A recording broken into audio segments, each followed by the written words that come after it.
Hello friends, welcome and welcome back to my channel.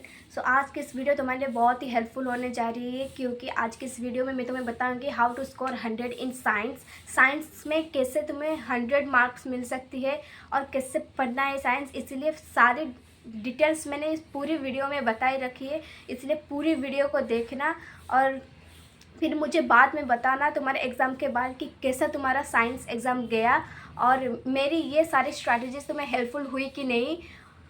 और science को समझने के लिए सिर्फ कंसेप्ट ही काफ़ी होता है, इसलिए कंसेप्ट को अच्छे से पढ़ना, एक कॉन्सेप्ट को समझो। और इसीलिए मैं तुमको सजेस्ट करूँगी कि सिर्फ एनसीईआरटी को लाइन बाय लाइन पढ़ो और उसके कॉन्सेप्ट समझो। उसके थ्रू तुम्हें हर एक पैराग्राफ से एक एक क्वेश्चन तुम्हें दिखाई दे सकती है। सो इससे तुम जान सकते हो कि क्वेश्चंस किस तरह के आती है और उसका आंसर कैसा हो सकता है। सो पहले एनसीईआरटी करो। सो एनसीईआरटी के बाद तुम प्लीज़ रेफर करना एनसीईआरटी एग्जाम्पलर को। तो एनसीईआरटी एग्जाम्पलर से काफ़ी क्वेश्चन भी आते हैं बोर्ड एग्जाम में। सो एनसीईआरटी एग्जाम्पलर ज़रूर करना। और तुम्हें कैसे पढ़ना है, तुम पहले साइंस को लाओ, उसको खोलो, फिर तुम्हें चैप्टर वाइज तुमको एक टाइम रूटीन बनाना है कि आज के दिन में कौन से चैप्टर तुम खत्म करोगे। तो पहले मैं तुम्हें सजेस्ट करूँगी तुम्हारे जो इजी चैप्टर्स है उसको पहले तुम पढ़ लो।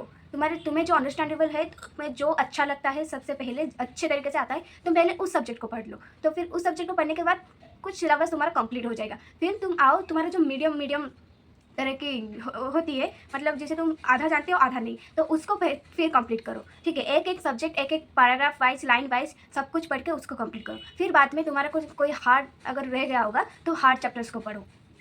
ठीक है, तो इसके थ्रू तुम सिलेबस भी ठीक से कंप्लीट कर पाओगे। ठीक है, सो मैंने ऐसा किया था, मेरे जो इजी चैप्टर्स थे मैं पहले उसको पढ़ लेती थी, जो कि मेरा आधा सिलेबस खत्म हो जाता था। फिर मीडियम में शुरू करती थी, फिर मैं हार्ड को रेफ़र करती थी। हार्ड को लास्ट में रेफ़र करने से ये होता है कि तुम जान सकते हो कि कहाँ तुम्हें डिफ़िकल्ट लग रहा है। ठीक है, कहाँ तुम्हें डिफ़िकल्ट लग रहा है और किन किन क्वेश्चंस बहुत इंपॉर्टेंट है वो तुम जान सकोगे।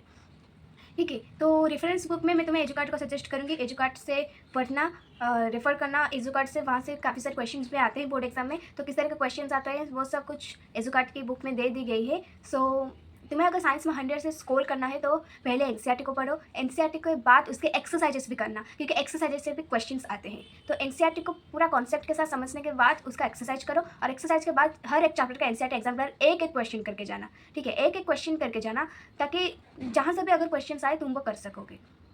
ठीक है, तो साइंस में सिर्फ कंसेप्ट समझना होता है। सो साइंस में तुम पहले कंसेप्ट को समझो, मैं बार बार बोल रही हूँ, सिर्फ कंसेप्ट को समझो, फिर एनसीईआरटी पढ़ो, फिर एनसीईआरटी का एक्सरसाइजेस करो, फिर एनसीईआरटी एग्जाम्पलर करो। इससे तुम्हारा 100 to 100 मार्क्स पक्की है, क्योंकि सिर्फ ऐसे 0.2% क्वेश्चन आते हैं जो मॉडिफाई होके आते हैं, जिसका आंसर तुम्हें सोच समझ कर देना चाहिए। और साइंस की फिजिक्स में तुम्हें बहुत सारे न्यूमेरिकल्स को प्रैक्टिस करना है। ठीक है, फिजिक्स में तुम्हें न्यूमेरिकल्स से प्रैक्टिस करना है, रेफरेंस बुक से हो गया, एनसीईआरटी के सॉल्यूशन से हो गया। ठीक है, और एनसीईआरटी के इन-टेक्स्ट क्वेश्चंस भी हो गए, तो वहाँ से भी सारे क्वेश्चंस भी आते हैं। तो फिजिक्स में तुम्हें न्यूमेरिकल्स को सॉल्व करना है। फिजिक्स से ज़्यादा थ्योरी नहीं आती है, सिर्फ न्यूमेरिकल्स होते हैं, जैसे लाइट रिफ्लेक्शन और रिफ्रैक्शन हो गया, उससे बहुत आती है, मैग्नेटिक फील्ड से आती है। तो फिजिक्स में न्यूमेरिकल्स को सॉल्व करना।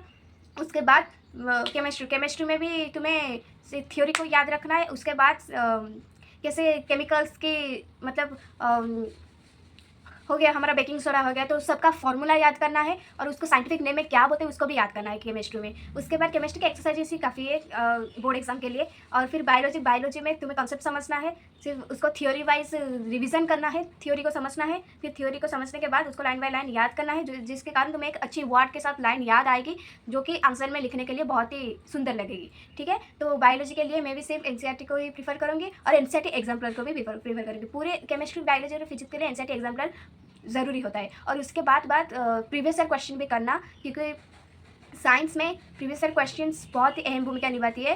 सो एनसीईआरटी एक्सरसाइजेस, इन टेक्स्ट क्वेश्चंस, एनसीईआरटी एग्जाम्पलर और एक प्रीवियस ईयर क्वेश्चन, तो इन सबको करने के बाद तुम्हारा 100 to 100 एग्जाम पक्की।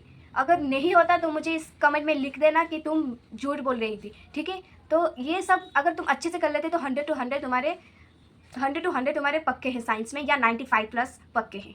ठीक है, अगर तुम नहीं पढ़ोगे तो मार्क्स कहाँ से आएंगे, नहीं आएंगे तुम्हारी मार्क्स, अगर तुम नहीं पढ़ोगे, अगर तुम एफर्ट नहीं दोगे तो।